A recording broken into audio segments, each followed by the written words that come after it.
अस्सलाम वालेकुम। मैं ये वीडियो अपने कुछ दोस्तों के लिए बना रहा हूँ जो मुझे फ़ौज मुखालिफ और इमरान खान मुखालिफ समझते हैं। मुझसे अक्सर नाराज़ रहते हैं कि मैं इतनी शिद्दत से इनका मुखालिफ क्यों हूँ। तो ये वीडियो मैं 3 बनाऊँगा। एक में मैं वजूहात बताऊँगा कि इस्टेब्लिशमेंट ने इमरान खान की बेनज़र में क्यों सपोर्ट की। दूसरी में मैं इमरान खान की बारे में बात करूँगा और तीसरे में मैं नवाज़ शरीफ साहब के बारे में बात करूँगा। तो ये पहली वीडियो है। आप लोगों को पता है मुझे उर्दू लिखना नहीं आती, मेरी मजबूरी है, मुझे उर्दू लिखना नहीं आती, तो मैं अपने जज्बात आप तक सही पहुंचा नहीं पाता।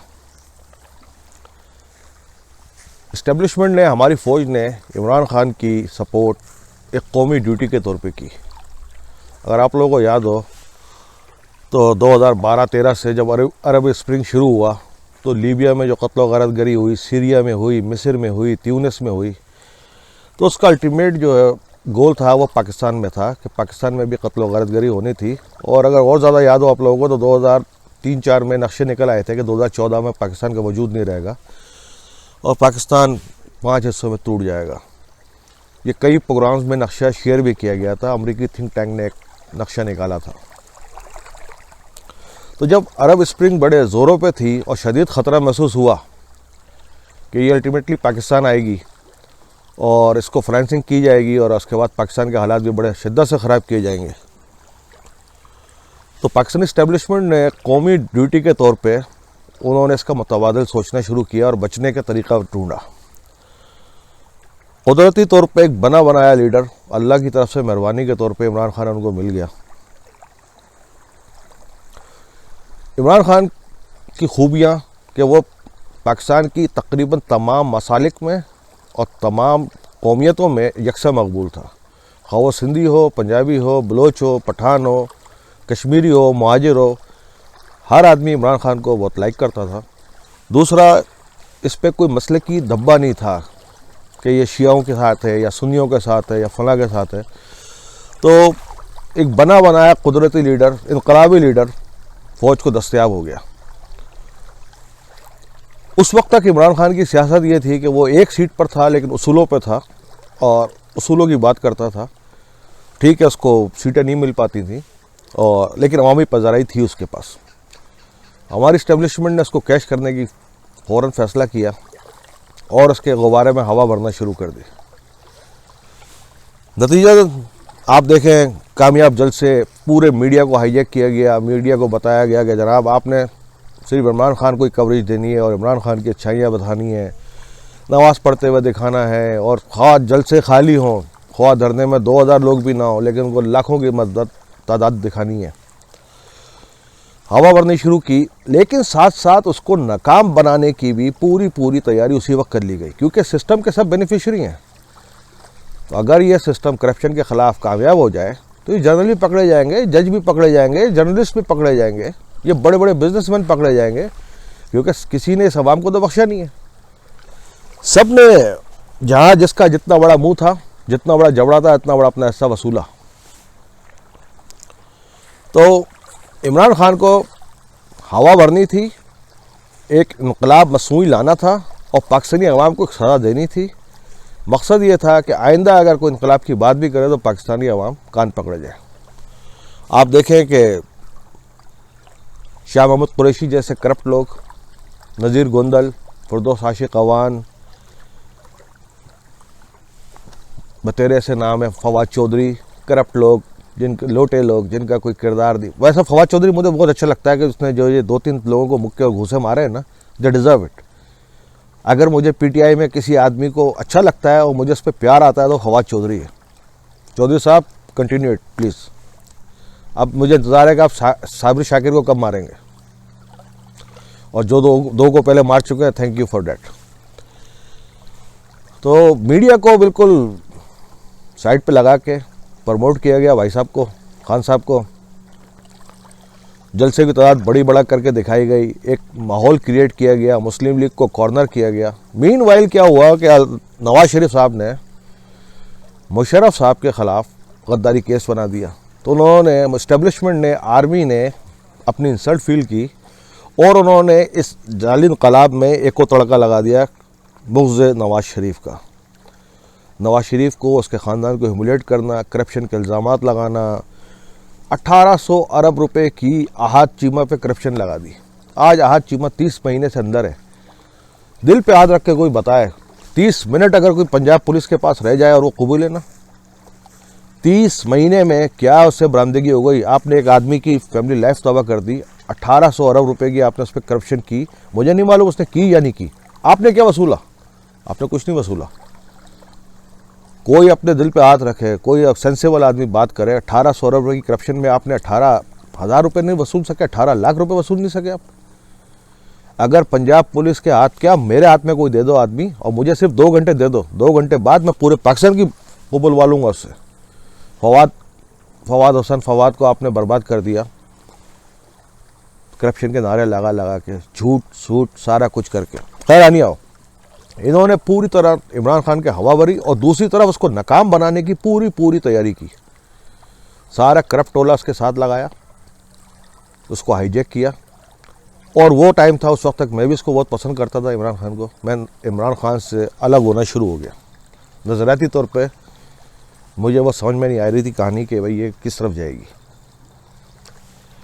मुख्तसरन ये कि इसमें ये तड़का लगा दिया गया कि नवाज शरीफ से बदला ले लिया जाए, एक जाली इनकलाब पाकिस्तानी गवर्नमेंट आवाम पे मुसल्लत कर दिया जाए ताकि आइंदा कोई रियल इनकलाब ना आ सके।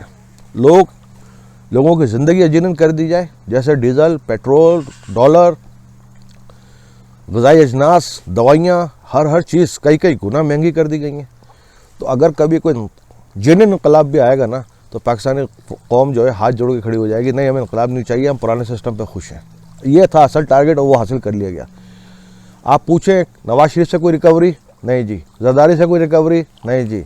शहबाज शरीफ से रिकवरी? नहीं जी। ख्वाजा आसिफ से? नहीं जी। ख्वाजा साद रफ़ीक? नहीं जी। तो रिकवरी तो कुछ हुई नहीं भाई। ये ड्रामा क्या था? कौम का इतना पैसा, इतना टाइम ज़ाया किया गया, 30 महीने हमारे ज़ाया कर दिए, मीडिया के 30 महीने ज़ाया कर दिया। हर रोज़ एक नई कहानी, एक नया फ़लसफ़ा, एक नई वो, कुछ भी नहीं हुआ। तीसरा, फौज ने इससे तीसरा मकसद हासिल करने की कोशिश की कि 18वीं तरमीम को रोल बैक कर दिया जाए। वजह यह है कि वफाक के पास पैसा सूबों को बांटने के बाद बचता नहीं है कि वो फ़ौज पे खर्च कर सके या दूसरे मामलों में खर्च कर सके। इसलिए वफाक की गवर्नमेंट बड़े ठीक ठाक पैमाने पे कर्ज़े उठाती है स्टेट बैंक से और दोस्त मुल्क से कि सिस्टम चलता रहे। ये तरमीम कितनी सही है, मैं कोई आईनी माहिर तो नहीं हूँ, लेकिन बहरहाल वफाक के पास पैसे बचते नहीं हैं और लोग मजबूर हैं गवर्नमेंट वाले कि उधार लें और सिस्टम ऑफ गवर्नमेंट चलाएं। तो फ़ौज उसको भी रोल बैक करना चाहती है।